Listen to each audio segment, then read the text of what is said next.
Imagine the emergency board meetings at Delta and American Airlines. A small, unknown carrier just announced $150 flights to Europe. Their multi-billion-dollar dominance, built over 50 years, was suddenly under attack. But the attacker wasn't breaking any rules. How could a tiny Norwegian airline legally register in Ireland? Why were they hiring crews from Thailand to fly routes over the Atlantic? And how did they turn a simple aviation treaty into a weapon that rewrote the rules of global travel? Here's what's really happening. You see, for decades, transatlantic air travel wasn't a market. It was a fortress. It was a private club run by a handful of titans: American, United, Delta, and their European counterparts like British Airways and Lufthansa. They controlled everything through powerful alliances, union contracts, and ownership of critical airport slots. They had built a system that was impossible to challenge. In the early 2010s, these legacy carriers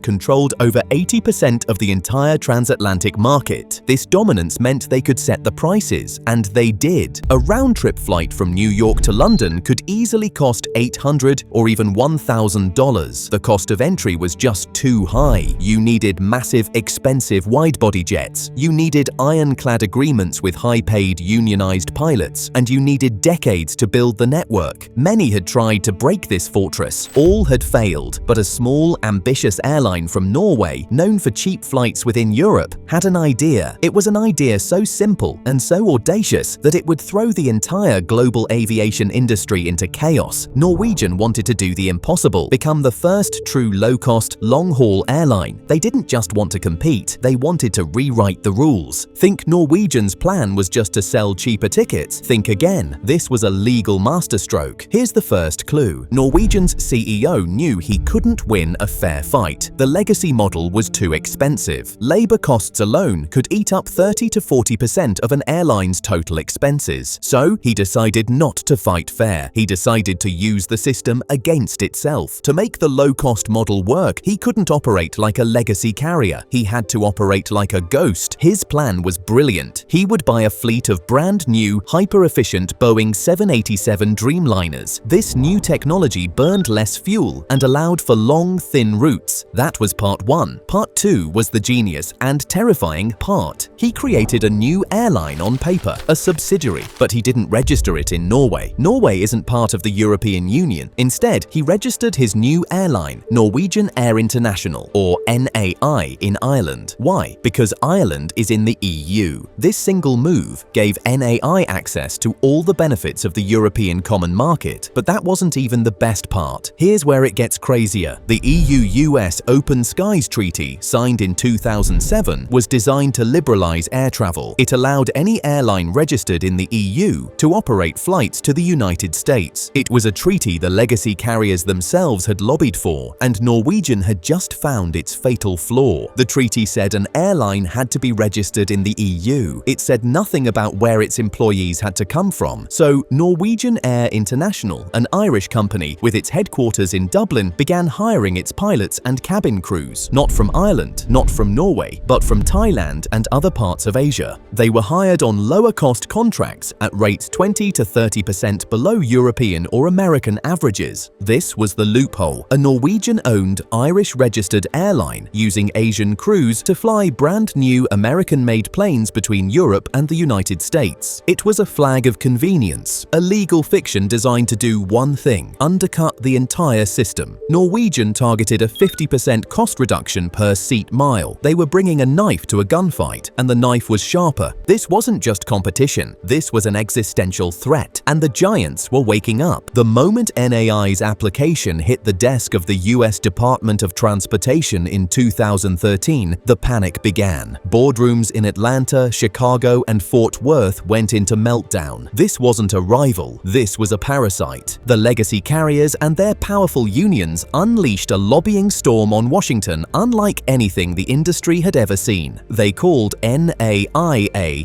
flag of convenience. They claimed this legal fiction was designed only to dodge fair labor standards and safety regulations. The Airline Pilots Association, or ALPA, rallied more than 20,000 members. They published terrifying reports claiming this model would flood the market with over 1 million low-cost seats annually, threatening more than 100,000 American jobs. They weren't just angry angry, they were terrified, because they knew deep down that the loophole was legal. The political pressure was immense. Unions and airlines hammered Congress, and Congress hammered the Obama administration. The message was clear: you cannot approve this. As a result, the NAI application, which should have been a simple administrative approval, was frozen. The Department of Transportation simply sat on it. They cited vague national security and labor concerns. 1 month became 6 months. 6 months became a year, then 2, then 3. For over 1,000 days, Norwegian's application was held in bureaucratic limbo. This wasn't just a delay, it was a strategy. The legacy carriers hoped to bleed Norwegian dry. After all, Norwegian had those brand new multi-million-dollar Dreamliners arriving from Boeing. They had 21 new aircraft delivered in 2016 alone, and those planes had nowhere to fly. They were sitting on the tarmac, burning cash, while the US government refused to even answer the phone. But here's where the legacy carriers' plan backfired. They had forgotten who else was watching. The European Union, the very entity whose treaty was being ignored. The EU Commission began sending sharp, formal notices to Washington. They reminded the Obama administration that the 2007 Open Skies Treaty was not a suggestion. It was a binding international agreement, and it contained no provisions for blocking an airline based on its labor model or sourcing of crews. The US was caught in a checkmate of its own making. It had 2 choices, and both were disastrous. 1. Block Norwegian. This would mean openly violating a binding treaty. The EU was already threatening retaliation, a trade war that could impact over $10 billion in commerce. The World Trade Organization would get involved. It would be a global diplomatic catastrophe. 2. Approve Norwegian. This would mean validating the loophole. It would be admitting publicly that this flag of convenience model was legal. It would set a precedent, opening the floodgates for any other airline to copy the same blueprint. For over 3 years, the US tried to do neither. They just waited, hoping the problem would go away. But Norwegian didn't go away, and the EU's threats grew louder. Finally, in December 2016, after more than 1,000 days of delays, the US government capitulated. They had no choice. The application was approved. The dam had broken. The impact was immediate. It was an explosion. Norwegian unleashed 34 new routes. Flights from cities like Boston, Los Angeles, and Orlando to Europe were suddenly on sale for less than $500 round trip. The $150 one-way ticket was no longer a gimmick. It was a reality. The public was euphoric. Norwegian became a folk hero, the challenger brand that had taken on the giants and won. They won World's Best Low-Cost Long-Haul Airline at the Skytrax Awards. In 2016, they carried nearly 30 million passengers, a 28% jump from the year before. For the legacy carriers, it was the nightmare they had predicted. They couldn't ignore it. They were forced to compete. For the first time,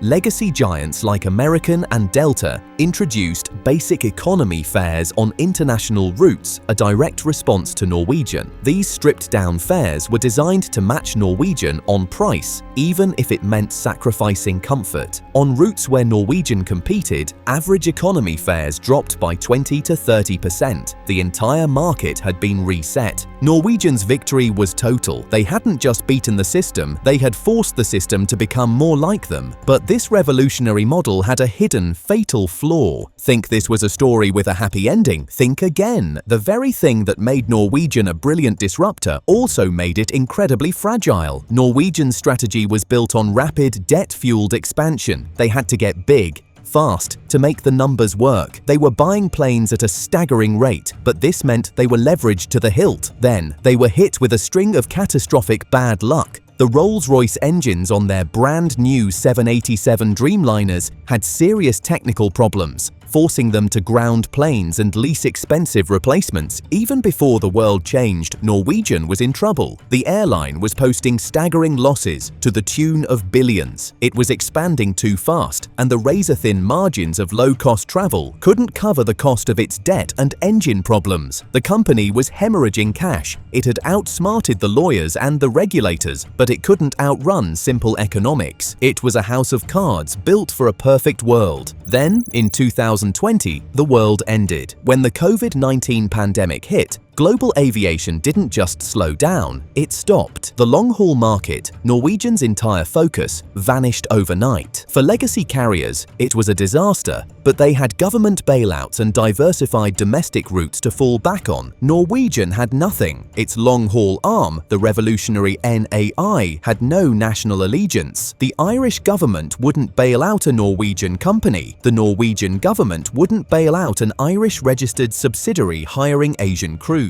The company collapsed. In 2020, it posted an operating loss of 23.8 billion Norwegian kroner. In January 2021, the announcement came. All transatlantic operations were suspended. The red-nosed Dreamliners were returned. The dream was over. So was it all for nothing? Was it just a spectacular failure? A flash in the pan that cost investors billions? Not at all. Norwegian lost the battle, but it may have won the war. The airline itself was forced to retreat, restructuring as a small, short-haul European carrier. But the idea, the blueprint, that survived. Norwegian proved unequivocally that the low-cost long-haul model could work, and more importantly, it proved that the legal loophole was real and it was repeatable. Today, the transatlantic market is full of Norwegian's ghosts. New airlines like North Atlantic Airways, founded by former Norwegian executives, have risen from the ashes. They are using the exact same model. They are flying the exact same ex-Norwegian Dreamliners.